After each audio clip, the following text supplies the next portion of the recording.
Hello, welcome back to another episode of KOTESOL Conversations, this one on teaching English through music. Got the perfect guest today, Ben Carter, COO of ELT Songs and Planet Pop. Let's jump straight in. Ben, why should we use songs to teach English? We'll go straight in for it. Well, there are lots of studies about the benefits of using music in the classroom. I think the major one that always comes to is the fact that it aids student retention, and the use of rhythms and things like that aid that kind of that thing in our brain that helps us to retain words and retain ideas and phrases and things like that. I mean, if you've ever listened to a song and then weeks, months, even years later, a line or a chunk of that song just comes back into your head, that's exactly what we're talking about. But that's obviously the kind of the teaching side. But then the other side is it's fun, it's entertaining, and it sort of brings something different into the classroom. It's certainly not monotonous, literally. Yeah, I think songs, in my experience, when I use them in the classroom or I use them in my personal life, they affect me in a way that perhaps reading doesn't do, or sometimes even watching a movie or reading a book. It feels like they speak to your emotions, to your soul. So when we focus on student engagement, I think songs can really engage students. Is that something you've noticed too, that songs just seem to engage students more than other mediums or other ways to teach English? We completely agree. I mean, you and I know that out there in social media, there are plenty of accounts which teach using clips from TV shows, from movies and things like that. But a clip from a TV show and a movie is a useful example. But a song, there's just something about the rhythms and the tunes that go with them that help us to kind of really remember these things and really cement them. And like you say, that have that sort of emotional, engaging side of it. I can actually give you a demonstration of the level of engagement that we get from young students, which is what Planet Pop is aimed at from ages 5 and up. We recently had a video published on YouTube from a school in Uruguay, and they, as I think it was 2 classes within the school, performed their own version of one of our videos. And it was amazing. Yeah, every time I watch it now, I'm kind of there smiling. It's one of those things I use to get me going in the day, to go, okay, right, this is exactly what I'm doing this for. What kind of a song was it? What did they perform? Because here in Korea, K-pop is really popular. BTS, I think they're an international supergroup now, but what kind of song were they doing in? I mean, as the name suggests, most of our songs are in kind of a poppy style.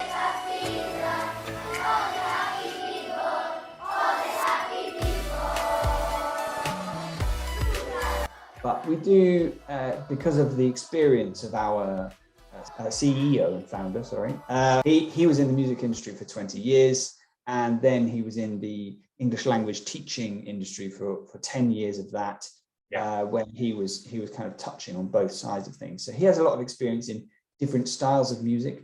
So I would say that some of them have a definite kind of pop, pure pop kind of relation. Some of them are sort of even getting slightly electro pop. There's a bit of reggae style in there. And I'm sure there's more to come because he's a very creative mind when it comes to music. And these are modern pop songs or kind of old pop songs? Because when I've used songs in my class, I'm a bit a traditionalist, maybe a bit of a stereotype for a British person. I love the Beatles, been to Liverpool several times, and I tend to bring in like a Beatles song, remove some of the lyrics, and then the students fill in the blanks while they're listening to Hey Jude or In My Life. Yeah. Are those the kind of songs that you have, or are they more modern, or do you write are they brand new songs? They're more modern. They're much more modern because we're aiming them at this generation that's growing up, who are used to kind of that sort of that instant hit start. It's why we've got the music videos to go with it, because obviously there's that second level of entertainment. But the songs, they're much more modern in their style. And I mean, if I showed you that example, you would sort of get it. That's I would call the song that school has performed is very, very catchy, but it's quite a gentle one. Whereas, for example, we've got a song on imperatives as well called "Stand Up," and it's very. What could I relate it to? Maybe a light version of the Venga Boys or something like that. You know, very sort of late 90s, early 2000s poppy kind of stuff. Yeah. So the songs are targeted more towards a younger crowd, like teenagers, children. That's correct. So our songs are definitely more for ages 5 up to 11ish, I would say. At which point, perhaps the songs themselves on their own, you could push a little bit further up to maybe 15. But with the music video combined, because we use our child superstars and things like that, they definitely relate more to that younger audience. Yeah. I'll send you the link for the Uruguayan school if you want to cut that in, or if you want to include that in the description, and then you can see what I mean. But that group is very typical. I mean, I often hear some of the best feedback from 7, 8, 9-year-olds. Yeah. Often when English teachers, we talk about using movies in the classroom or music in the classroom, I think we can do it really well, or we can sometimes ruin a class. So I've known teachers, they say, I'm going to use a movie. They just play a movie for 2 hours and that's the end of the class. It feels like they didn't really learn much. I think perhaps it could be the same with music as well. If I just play music in the classroom and I don't do too much with it, maybe they pick up some or a little. How are you using the songs in the classroom? Is there a way you kind of pre-teach the songs, or there's certain activities connected to the songs, or is it just playing the songs? Really, really great question. And because of the founders' connection to OUP, we've been able to bring certain educational specialists on board and authors as well, so that we've actually made it a structure. So Planet Pop isn't just music. Despite how it sounds, it's actually a music video is the centerpiece. And then we have other pieces around that in the kind of modern video style as well to support the learning. But as conversations internally have gone, and as we've tried to show in our lesson plans that we provide for teachers on the site, really what I would do as a teacher and what we try to impress is that our songs are available to stream on platforms like Spotify and Apple Music. So I would probably play a background music while you're introducing the topic as a teacher in the classroom. And then you could even use you could use the lesson plan or not, but we have the conversation video, which demonstrates a conversation about the topic. Then we have the music video. So obviously you've got that entertainment, you've got the get rid of the nervous energy that's in the classroom and have something fun to watch and to entertainment. Then we have pronunciation, which we use British Sign Language with as well. So there's either an element of kinesthetic learning or a kind of an inclusive element of the teaching. So if you're not comfortable enough to speak, why not try and copy the sign language instead? And then we have what we call a vocabulary rap, and most people would know that as a chant. Okay, so it's the rhythm, it's the music, and it's repetition of the specific vocabulary elements for that unit. Then we go on to what we call grammar, and I would probably say that that's useful phrases, useful questions, and what a teacher can do with that is to use whatever's taught in that with the vocabulary within that unit, and later they can recycle it with other units. I can, I can't, I like, I don't like, things like that. And then finally we have karaoke, and obviously the video that I'll share with you of the Uruguayan school shows how that can be used. But yeah, to answer your original question, a gentle introduction before moving into a structured process of how to introduce the topic and get the students used to it before moving into other things. I definitely agree with that. So if I'm an English teacher and I have an empty canvas, a blank canvas for my next class, I could go onto the website and find a particular topic I'm interested in, or how would I approach that? Yeah, precisely. So, for example, as a teacher, I'm teaching about food at the moment, lots of different types of food, but I need something supplementary to either teach, to recycle what I'm teaching, or I want to introduce some new items and some new concepts. You can go on the site. Within our library, you can filter by topic, so you can find food, you can find school, you can find basically everything that's in the Cambridge. Well, it used to be the Cambridge Young Learners curriculum. Now it's the Cambridge English Qualifications for Schools. Super catchy. But everything that's within that, that's how we've structured our units. So, for example, the first 58 units deal with the what used to be called the starters. Yeah. So this is pre-A1 to A1. And you can filter for any topic that's contained within the starters.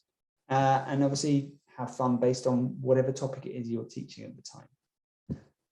I like that you said that it's not songs. So I think originally a lot of teachers, if they hear Planet Pop, ELT songs, they would think it's, okay, maybe a 3-minute song, I play it in the class and that's it, what do I do with it? But it sounds like I can go in and it's got activities ready, it's almost like a lesson plan is ready around the song, around the topics, and you mentioned using it to engage students around the topic, and having the videos I think is really helpful. So sometimes I teach with my university students almost 2 hours only conversation practice, and I'm always looking for different topics. And I have found before we speak on a particular topic, if I show a video clip to get them warmed up, I tend to get a lot of good feedback from students saying, I really loved that you warm up the topic with that movie clip or with that video clip. So it sounds like even as a university teacher, I could go in there, find a topic, and I could use it to warm up the students, get their minds thinking of questions that they could discuss on that topic. So that sounds great. Precisely.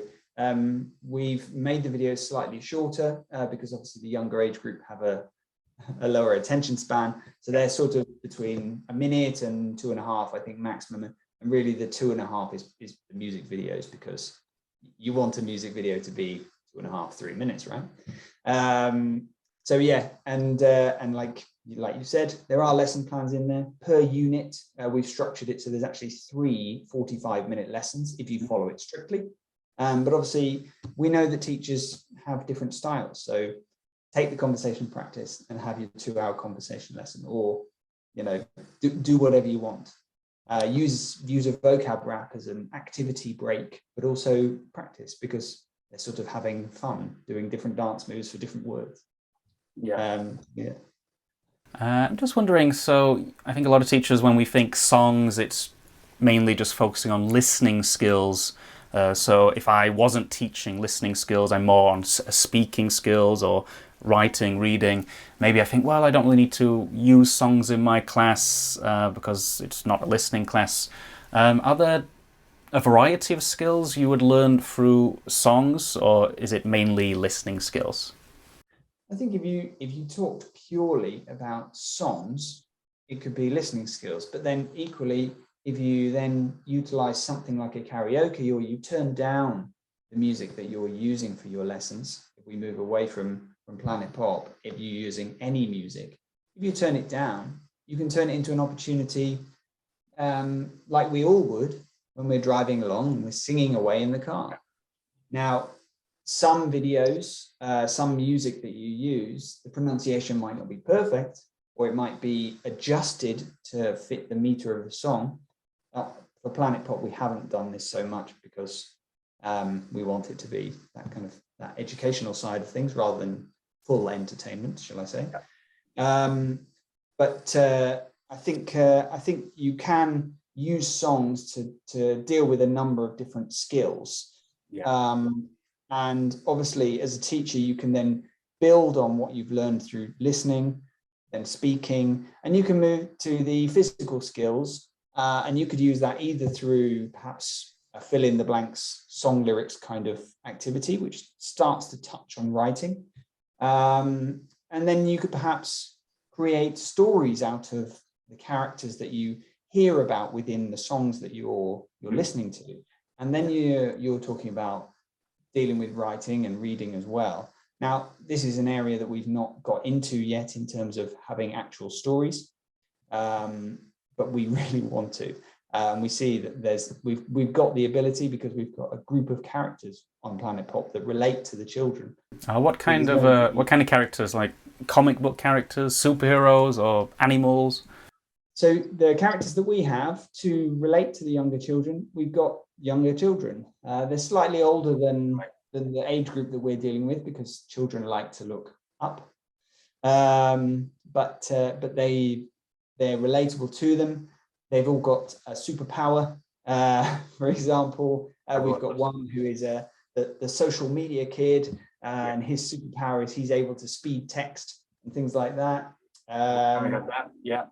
Yeah, exactly. And we've got one girl who's like almost a scientific type, and she's able to process data in her mind at super speeds and things like that. So these characters are singing songs, or they're introducing topics? Like how are the characters used? A bit of everything, actually. So they tend to pop in on the other videos and interact in some way. But they're mainly performing within the music videos, so they're singing the videos, effectively. Another thing I'm wondering, so we've kind of mentioned songs for children, especially, which I think, as a lot of teachers would agree, songs work very well. If I'm watching this and I teach university students or teach older students, I've actually taught students who have long since retired from their work.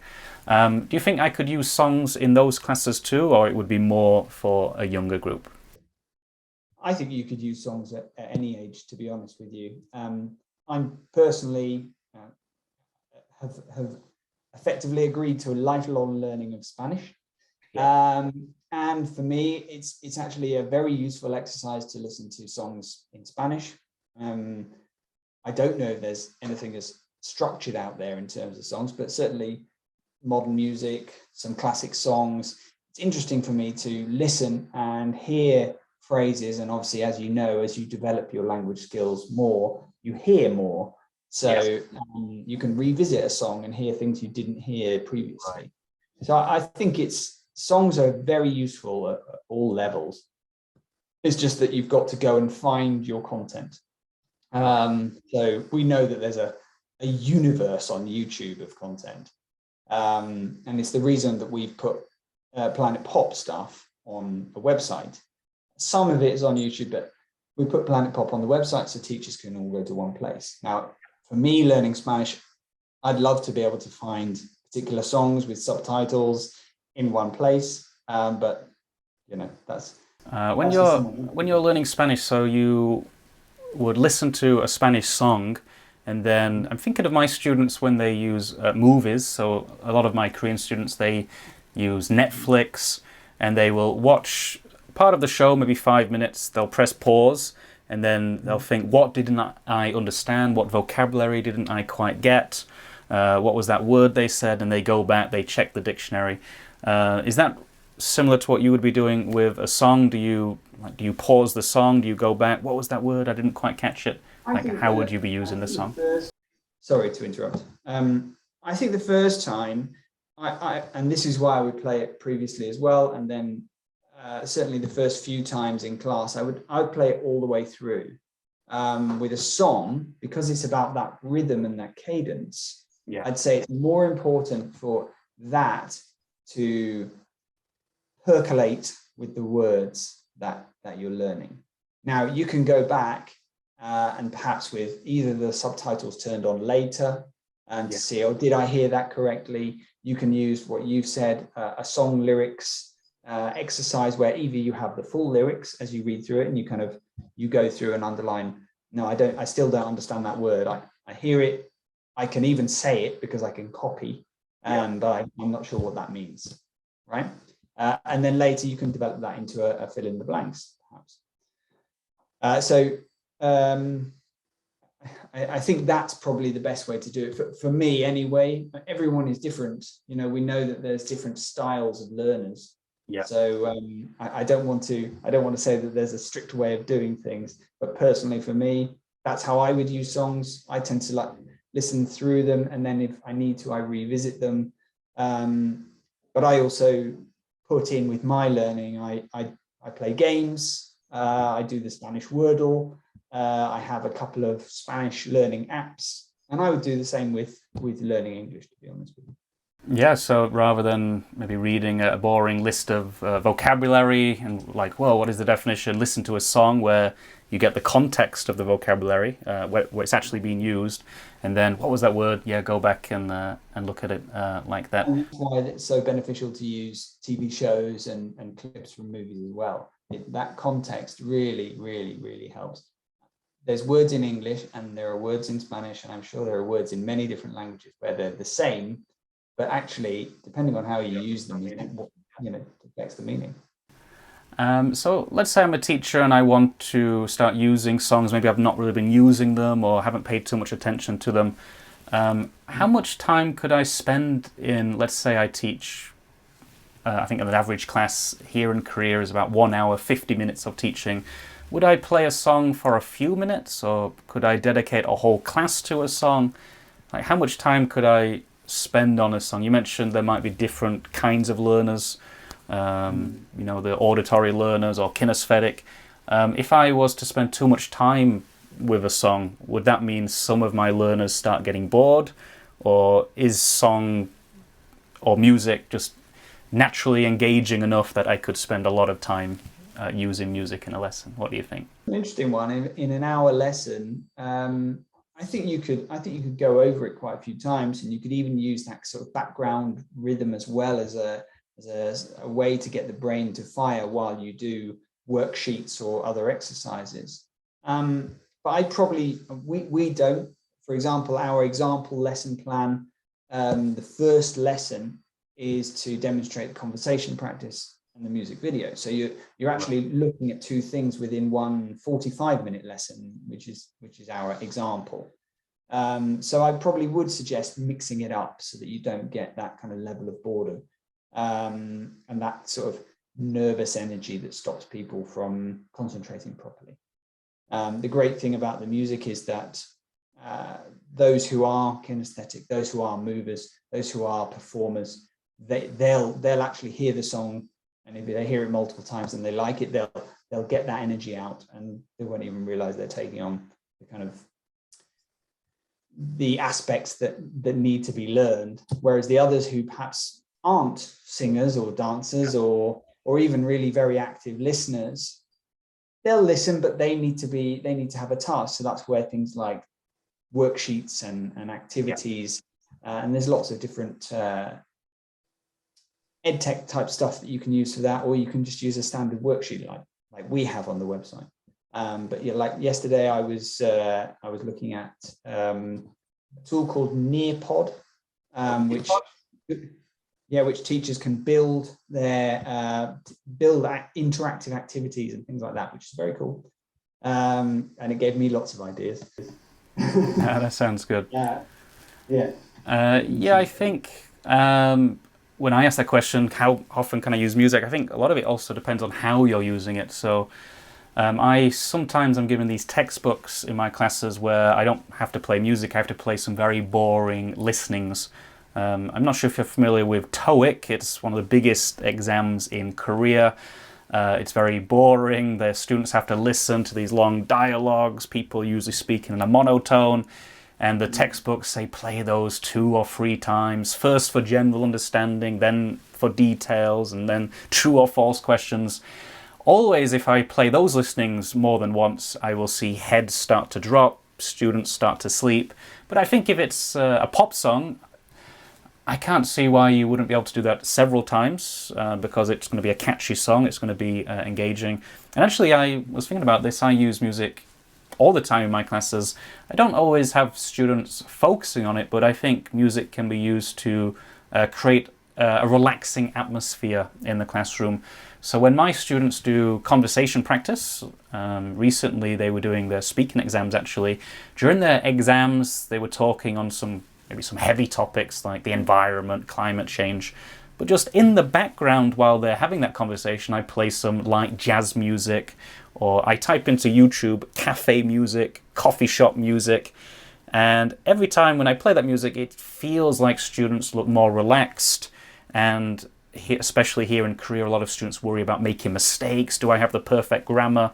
When I play music, they always look more relaxed. Like, hey, I don't have to think about the English. The music's playing. I'm just in a coffee shop. I'm not in an English classroom. I think perhaps also Planet Pop just creating a great atmosphere in the classroom. Has that been your experience as well? I think that's exactly it. And I think, I mean, to go back to your original point, I think, yes, playing a song multiple times is a fantastic idea. And then things like background music, you'll know from YouTube videos, if you've ever seen one where the presenter doesn't have a background track and it feels very hard and it feels kind of, it's almost like someone's, for me, scratching their nails on a blackboard. If a little bit awkward, like, oh. Precisely. Whereas if there's sort of even just a very light underneath it or some sort of backing track, you don't notice it, and you kind of feel like, okay, yeah, that is more relaxing. I'm into this. Yeah, I'd agree with that because in the last class I was teaching yesterday, same class, they were doing some writing work, so not so much speaking practice, and I wasn't playing music, and the atmosphere just felt different. It felt a little bit more uncomfortable. They were still doing the work, but I felt like maybe even in the writing tasks I should just play music now, just to create that comfortable vibe in the classroom. That's not a bad idea, to be honest with you. See, you could do a test and see how one class performs with background music and another class performs without.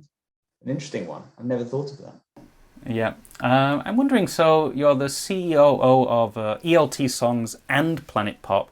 Are they the same thing, or are they different? Do they do different things? What would be the difference between ELT Songs and Planet Pop?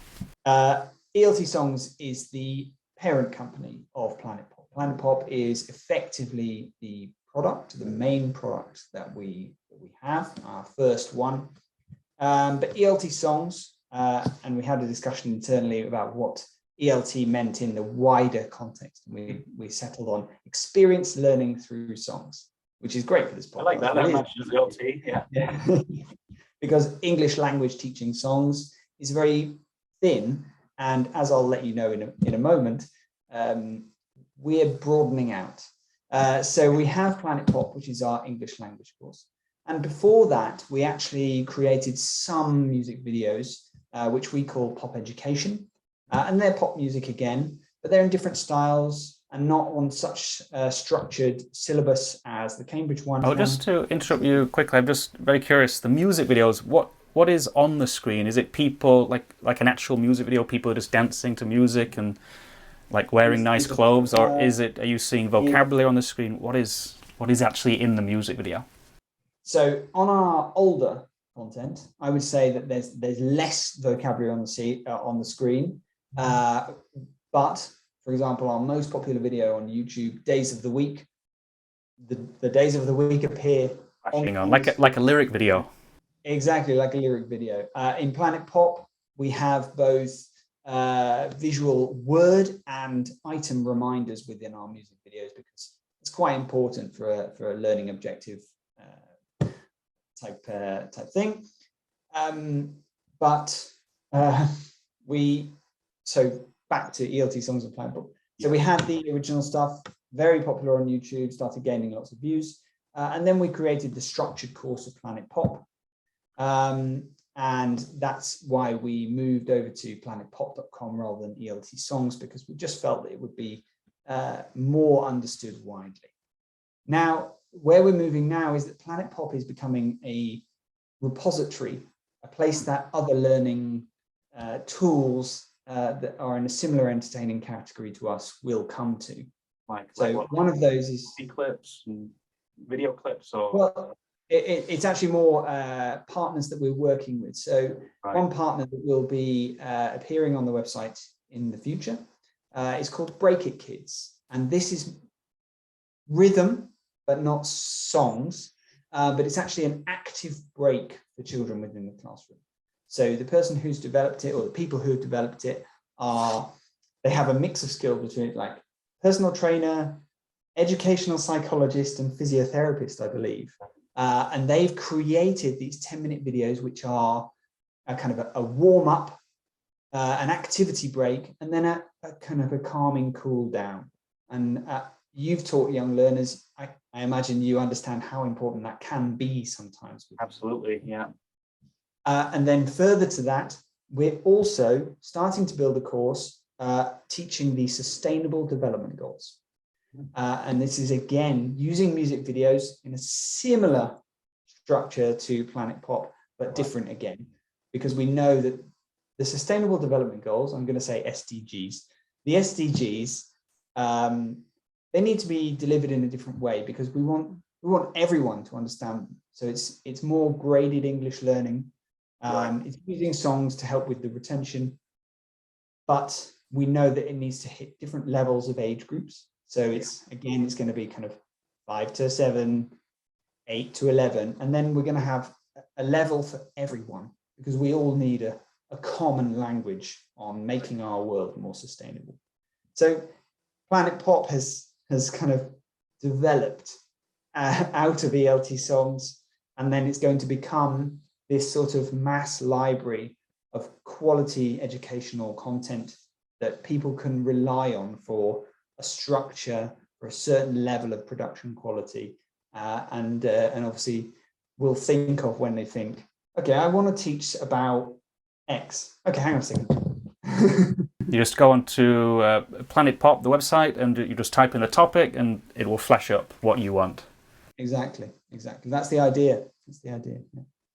That would be perfect. Like I said, I'm always looking for topics. I usually type into Google something like ELT conversation topics, and then it just gives me a list of questions. But if I could go to a more engaging source where I've got songs to reference in my class or little clips or different activities, that would make my life a lot easier as an English teacher. Well, for you and your listeners, I've set up a specific landing page and a discount link. So you can get, your listeners can get a discount on Planet Pop if they want.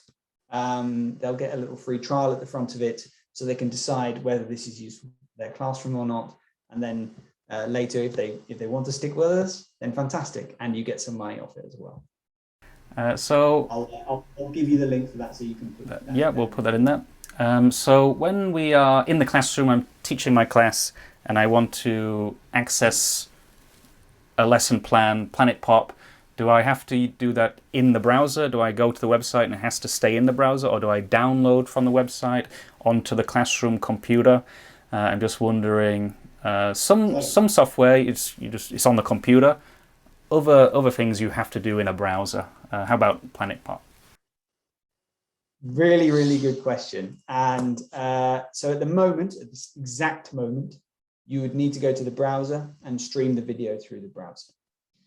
We are developing something that no one else, not even Vimeo, can do at the moment, which is to create a desktop application for use on Windows. So sorry about the Mac users, but if you can get hold of most classroom computers are Windows, so that's all right. Yeah, exactly. A lot of people use Windows computers. My backup computer that I'm using right now is a Windows operating system.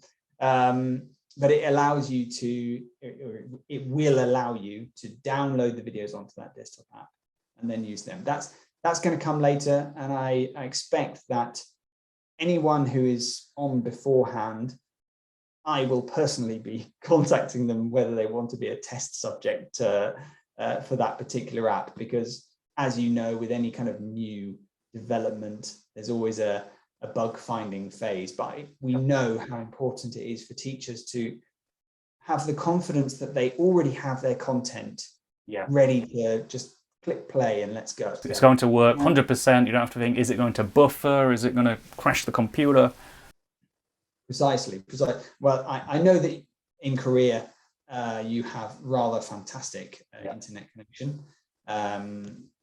But we also know that there are going to be rural areas. There are going to be different areas of the world that don't have such great connection. One surprising thing I found out, for example, is Austrian schools apparently have terrible Wi-Fi. Oh, really? In Austria, Wi-Fi is a big issue. Exactly. It'll be the same in the UK as well. If you want to get in a better Wi-Fi connection, you've got to dig up this road or dig up that road.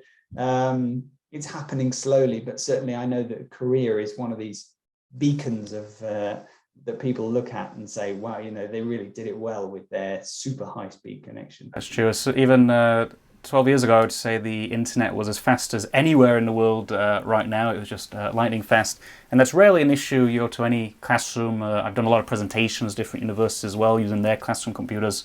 The internet's not usually the issue, but what can be an issue is, depending on if it's the beginning of a semester, for example, you go in and maybe there's a cable unplugged or the computer's not quite set up properly, and then you're thinking, oh no, I can't access the website, I can't use the software I want to use. So if there's an option to play videos offline or download them onto the computer, that would definitely give me peace of mind. Even in the past, I would find videos I want, and perhaps you're not supposed to, but I would kind of download the videos onto the computer, and so I knew once I click on them, load them on the projector screen, I'm not going to wait for any buffering time or anything like that. So I think that would be a great option for Planet Pop. Exactly. Yeah, no, I completely agree. We've actually, the reason we're developing this is because we've listened to teacher feedback about this, and we've kind of said, okay, we'll see what we can do. And as I've told you, we've had conversations initially with some of the biggest streaming providers and said, if we pay for your service, can you do this? Can you do a desktop app? Because no teacher wants to plug in their phone, or some will plug in a tablet in their classroom, but certainly connecting a computer via a USB or whatever is simple. So it needed to pay on a desktop app, and all of them, Vimeo, Uscreen, a few others, they all said, oh, no, it's not something we're doing at the moment, but we'll think about it for the future. Okay, all right, we'll do it ourselves. So if I'm really interested now, I'm a teacher and I want to sign up, how do I do it? Do I go onto the website? Is it a monthly subscription or an annual? How do I do that? Okay, well, so as I said before, I'll give you a link for a specific landing page and a discount code. So your users can go to that landing page, put in their code, and they'll see what offer they're going to get. And then they go through standard sign-up process, name, school, things like that, just minor details. And then effectively at the end of that, they'll confirm their email address and they'll have access. Now, the pricing is dependent on the user. I'm the kind of person who prefers to pay annually.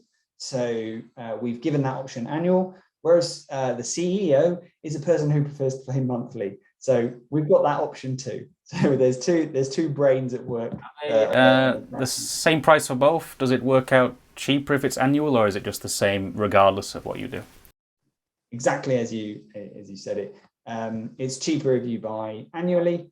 It's for teachers, it's $99.99 per year, or per month. If you prefer that, it's $14.99 So again, that goes back to my thing. I prefer to pay annually because I often save more money. So maybe one last question I can ask you, Ben. So if I'm a teacher now and I want to start using the songs or Planet Pop, ELT songs, and you've offered the price there, what would be the big reason I should sign up for your website? Aside from the benefits of learning through songs that we've obviously gone through, we've always got teachers in mind. And as I said, we're developing this app to try and help even further. But also as a teacher, you don't want to put too much on your students in terms of asking them to sign up to more and more things themselves. Yeah. So as a teacher, we've provided the functionality that you can copy a link to a particular video and share it with your class of up to 40 students, I believe. And they don't need to log in. They don't need to give any personal details. They'll see that video that you want them to see. Now, that makes it really easy as a teacher to say to a parent, look, we're learning about this. We're learning about at school in the classroom, okay? Now, I know that homework can be boring. Now, I've got this worksheet. I'd love you to fill it out. But if nothing else, can you watch these 2 videos? And you give them effectively digital homework. And the homework that the parent has to get involved in is what? Jumping and dancing around and singing in their living room. I mean, that sounds... It's a lot better than the usual homework, yeah. Yeah. And as I said, you know, it's easy for the teacher. They can put it on their Google Classroom. They can send it out via email. They can use whatever other app they're using. And they can say, your homework this week, or the thing that I really want you to introduce you to, because you may want to introduce a topic, is this link. Go and have fun. So we provided that as well. And what is on the link? So it just opens up the video, it plays immediately, or is it a list of things? Yeah, effectively. So if I want to share with you the music video that introduces the topic of modes of transport, I'll copy the link for Unit 40, the big red bus, and I'll send you just that link. And when you click on that, you'll go to just that video. You won't see any of the other elements because perhaps as a teacher, I don't want you to get into conversation or pronunciation or anything like that. I don't want is the video. Yeah. Precisely. So we provide that. As I've mentioned, we provide downloads in terms of lesson plans, worksheets, song lyrics, links to Spotify, all that kind of stuff that as a teacher, as I was years ago now, I would want to see. So I'm always trying to get my head into that space of what would have I wanted here. Yeah, sounds like there's a lot of great resources there through Planet Pop. So if I'm a teacher who wants to make my life easier and wants to make my classrooms more engaging, and I just want to start using music in my classes, it sounds like your company, your website is the best place to go. So we're doing our best, and we're always open to feedback. So if your teachers do sign up and they see something that they think, oh, you know what, I think I'd like this thing, then we're very, very open to it. Let Ben and his team know, and maybe they can add it in the future. So the link to Planet Pop is in the description for this YouTube video, so check it out. Sounds like a great option for using music in your classes. So thank you very much, Ben, and we hope to see you next time for more episodes of KOTESOL Conversations. Don't forget to click like and subscribe.